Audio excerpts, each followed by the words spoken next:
تو حضرات گرامی قدر، نماز کے مسائل میں ہم نے کل ذکر کیا تھا نماز کی شرائط. کیا ذکر کیا تھا؟ نماز کی شرائط، یعنی وہ چیزیں جو نماز سے پہلے ہونا ضروری ہیں، وہ 6 تھی. اب ہیں نماز کے فرائض. نماز کے فرائض ہیں جی 7. 7 فرائض، یہ اگر نہیں ہوں گے تو نماز بھی نہیں ہوگی. نمبر 1، تکبیر تحریمہ، یعنی اللہ اکبر کہنا. یعنی جب آپ نماز شروع کرتے ہیں ایسے ہاتھ اٹھاتے ہیں، ہاتھ اٹھا کے ہاتھ اٹھانا سنت، اور بعض نے اس کو واجب لکھا، اور زبان سے کہنا اللہ اکبر، اس کو کہتے ہیں تکبیر تحریمہ. یعنی یہ لفظ زبان سے بھی ادا کیے جائیں اور ہاتھ بھی اٹھائے جائیں. اگر آپ نے زبان سے یہ لفظ ادا نہیں کیے تکبیر تحریمہ کے، تو نماز باطل ہو جائے گی. یہ پہلا فرض ہے نماز کا. نمبر 2، قیام، یعنی سیدھے کھڑے ہو کر نماز پڑھنا. وہ فرض ہوں، سنت ہوں، وتر ہوں، عیدین کی نماز ہو، بلا شرعی عذر کے بیٹھ کر آپ نماز نہیں پڑھ سکتے. بلا شرعی عذر، یعنی ایسا کوئی عذر نہ ہو، یعنی بیمار آپ نہیں ہیں، آپ کو کوئی ایسی تکلیف نہیں ہے. اگر ایسی تکلیف نہیں ہے کہ کھڑے ہونے میں مانے ہو، یہاں تک فقہاء نے لکھا ہے آپ اگر ایک لمحہ بھی کھڑے ہو سکتے ہیں تکبیر تحریمہ کے بعد، آپ کھڑے ہوں. اگر آپ ایک منٹ بھی کھڑے ہو سکتے ہیں تو وہ کھڑے ہوں. یہ نماز کے اندر دوسرا فرض، اس کو قیام، یعنی کھڑے ہو کے نماز پڑھنی. یعنی بعض اچھے بھلے لوگ دیکھو جو بیمار ہوں یا شرعی عذر ہو، وہ تو قابل قبول ہے، یعنی اتنا کمزور ہے وہ کھڑا نہیں ہو سکتا، یا اس کی کمر میں اس قدر تکلیف ہے بغیر سہارے کے وہ نہیں کھڑا ہو سکتا، یا اس کی ٹانگوں کا اس قدر کوئی مسئلہ ہے کہ وہ تکلیف محسوس کر رہا ہے، تو اس کے لیے تو یہ شرعی جواز ہے. مگر ایک اچھا بھلا تندرست آدمی وہ جان بوجھ کے بیٹھ کے نماز پڑھے گا تو اس کی نماز نہیں ہوگی.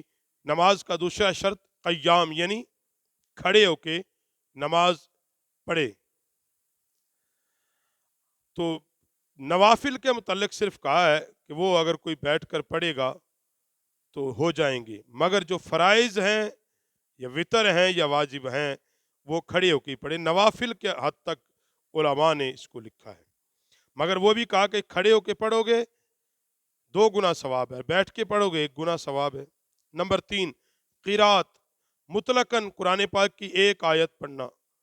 یعنی قرات یعنی الحمد شریف اور اس کے ساتھ کم از کم ایک آیت قرآن کی تلاوت کرنا، اس کو کہتے ہیں قرات.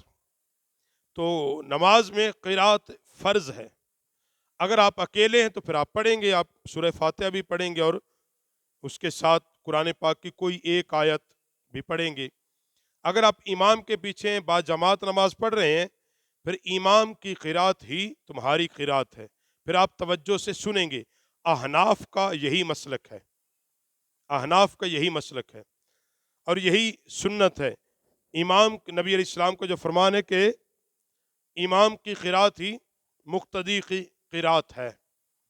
تو با جماعت نماز پڑھیں گے تو پھر مقتدی جو ہے وہ امام کے پیچھے قرات اس کے لیے جائز نہیں ہے. اکیلا پڑھے گا تو وہ قرات کرے گا، یعنی سورہ فاتحہ شریف اور قرآن پاک. نمبر 4، رکوع کرنا.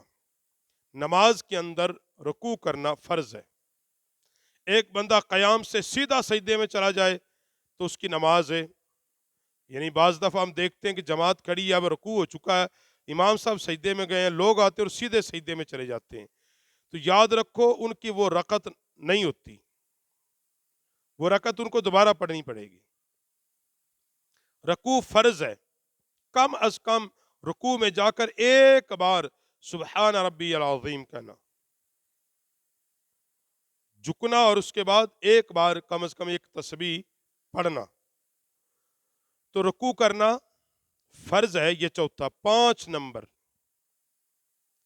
سجدہ کرنا، نمبر 5 سجدہ، یہ بھی کیا ہے؟ فرض ہے، سجدہ بھی فرض ہے۔ جیسے نبی سجدہ بھی صحیح طریقے سے کرو، یہ آگے میں بیان کروں گا انشاءاللہ۔ نماز کے واجبات میں، نماز کی سنتوں میں، یہ جو چیزیں یہ میں پہلے فرائض بیان کر رہا ہوں، جو ہماری ان درس کو سنتے ہیں، ہر روز سنیں گے انشاءاللہ، ہر روز ان کو دین سیکھنے کا موقع ملے گا۔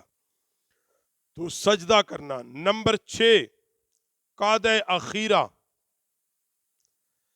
یعنی آخری اتحیات میں بیٹھنا، یعنی 2 رکعت ہیں تو وہی آخری، اور 4 رکعت میں 4 رکعت مکمل کرنے کے بعد، اس کو کہتے ہیں قعدہ اخیرہ، یعنی اتحیات میں بیٹھنا سادہ لفظوں میں۔ یہ فرض ہے، یعنی بندے نے سجدہ کیا اور سیدھا ہی اس نے کہا سلام پھیر دیا تو اس طرح بھی نماز نہیں ہوگی۔ قعدہ اخیرہ۔ نمبر 7 خروج بے سنعہ، خروج بے سنعہ، یعنی لفظ سلام کے ساتھ نماز کو مکمل کرنا، اس کو کہتے ہیں خروج بے سنعہ، یعنی نماز سے اس انداز میں نکلے جیسے نبی علیہ السلام کا طریقہ ہے، یہ فرض ہے۔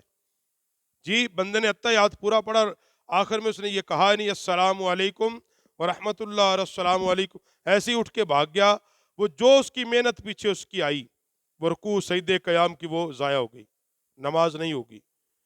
تو یہ فرض ہے خروج بے سنعہ، یعنی لفظ سلام کے ساتھ نماز سے باہر آنا، یعنی اس طریقے سے نماز سے باہر آنا جیسے نبی پاک صلی اللہ علیہ وآلہ وسلم کا طریقہ ہے۔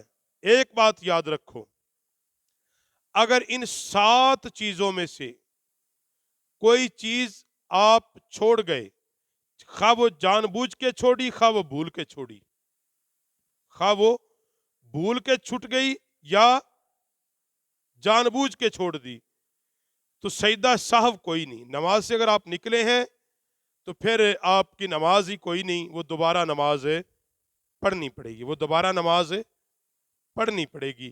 انشاءاللہ کل ہم نماز کے واجبات انشاءاللہ پڑھیں گے۔